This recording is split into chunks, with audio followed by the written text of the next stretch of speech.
Alright, gents. I had to get my mind together because I've abandoned my Richard Petty Charger build for a while, so I didn't lose my cool and, wreck shit. So anyways, I got out my other two that I had worked on previously before. Had a lot of flaws with these ones too, and they were finished, packed away, and in the middle of the pack, my fiance, they didn't really indicate on the box. They got shook around more than they should have, really, for my likings. God damn, that light's bright. But anyways, here, I'll run you through them real quick. This is my humble abode. Anyway, as you can see, I got a fireplace, a TV, a little door with Christmas lights, a little village. And most of all, I got Peanut here. He's not real happy to be on the camera, though, are you? Peanut, look up, buddy. You a good boy? Huh? You a good boy? You're pissed off at me. Like, get that shit out of my face. I'm not in the mood for that shit. But Peanut does send all his love to Igor, that's for sure. I think they'd make two good buddies. Two real good buddies. He's a good boy. Huh?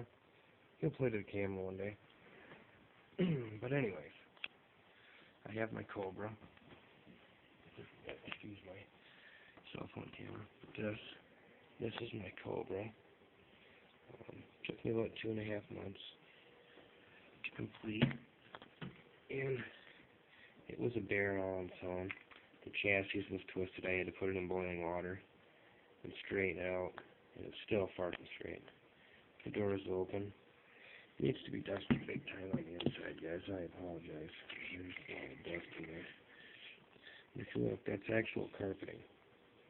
That's carpet that you can, my finger at. You felt that, if you can feel that through the camera, that is carpeting. And essentially with that, I had carpeted the whole cockpit, and I put leather on the center console. Like I said, this camera isn't the greatest, it's not. I'll take pictures, and then if you're interested in pictures and you want to really see it, send me your email address, and I'll shoot them over to you. Because this is doing no justice at all. Let me get out of this stupid thing, I guess. Maybe you can't let you in it. Well, anyway, whatever. I'll send you pictures of it. This one turned out real cool. It really did. I wanted to play with the stance a little bit on it, and I still think I am. I would like to find, if anybody knows out there, the aftermarket wheels for 1/16th models, I'd like to get, something equivalent of to that car of that day, like some 18s and low-profile tires. And then just make the stance sick on them, and then just drop it right down. I got sidewinder pipes. I think it's close to, the real look as I could with them.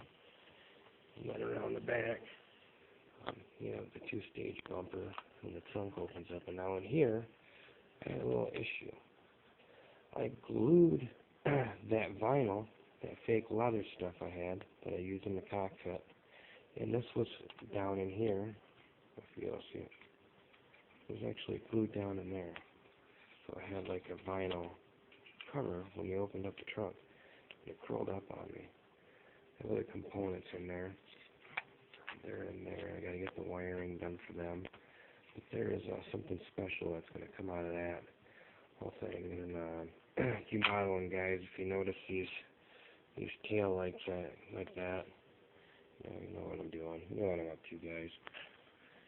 But anyway, like I said, doors open. Doors are pretty good. Didn't have a problem with fitting them in.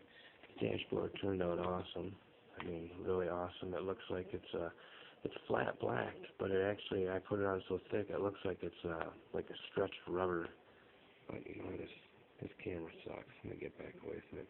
But look at all the gauges and the details, the meticulous shit, and just the shifter, with the L rod on the side of it, and the steering wheel. I did that on an overlay kind of deal all the way around that, and you really can't see it. That's what I'm saying. I have to send you some pictures, because I was proud of this one when I was done. Send you some pictures, because it's doing it justice, because you can actually see, I had, given it that look that I had, like the ivory circles in the inlay and the steering wheel. They were throughout the whole steering wheel. It looks really cool. If I send you pictures of it, it looks authentic. This car, actually, if you take pictures of it outside in the right angle, it looks real. I mean, all the way real down to the tires. The tires are weathered, and the rims, not too much weathering. Just means, that you had a badass car and you took it out in the dirt and dust. But up here's the engine compartment. Hold everybody out. So here's the engine. The 427. This kit, they didn't give you a whole lot of detail on your manifold. I mean, absolutely none for the most part. I was really, enthused with that. I ran the spark plug wires, and actually with this one, the tips were so screwed up that the wires wouldn't hook to them, so I had to grind the tips down, and then I cut safety pins and heated them up and put them on the block for all the spark plug wires to hook to. They're kind of a real bear. Hope I would get them routed all through there. I gotta get all this stuff dusted, boy. Should take care of that myself. Got a lot of room in there to work. Got a pretty neat suspension on it. Like the windshield's missing. The windshield has to be replaced. It's up there. This is all the parts for that. We'll be going on over to my 57 Chevy over there in a minute. But these are just the pieces that have to be reapplied to this one. But with this, I believe I'm going to clean it up real good. Just a couple good spots like the wet sand. And then clear coat the hell out of it. And like I said, if anybody out there knows where I can get aftermarket rims for this car, give me like the 18-inch look, maybe 16s in the front, 18s in the back, low profile tires. I tell you what, I'll make the stand sick on this car. But just as far as getting it all put back together, all the way around, so it's an awesome car. And here I'll flip it over for us so you can see the bottom of it. Everything's lying open. This here's the bottom of it. I mean, pretty stout model. It was a stout car, I'm sure. But you can tell all in the framing that it was built correct. And, I mean, it needed a lot of frame for that kind of torque the car was pushing out. It had a killer rear end in it, the way it all went together. Went together like a bear, really. The engine and transmission, if you notice, looking at the engine, the drive shaft doesn't meet to the rear pumpkin, on a level plane. No matter what you do, you can't fix that. I had got on the internet and found out that the Shelby Cobras, in this year didn't. That was a snafu on theirs, but they were doing something with weight distribution to that, and it worked up to their advantage. There was nothing wrong with them because of it. This right here is the top. I have the tie rod disconnected right now. I've been doing some work on it. I'm trying to make it so it steers from the steering wheel. Unfortunately, these models, they don't do that.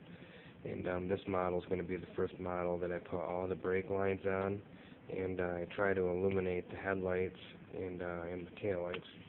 Already got the headlights, they're lined up for all that, and there's the front. You can see the radiator work and all that. And I was real particular about decals. I want them to wrap all the way around. I want them to cut off. I want them to, so it looks like a big mouth, like catfish mouth. You know what I'm saying? That's what it looks like. But I just thought that's just good style on that, and they don't send enough of it with you for it to work out. But the bottom of, she was a bear. I did the same thing with the back with the stripes. I wrapped it all the way around. And for the most part, it was a great build. Great build.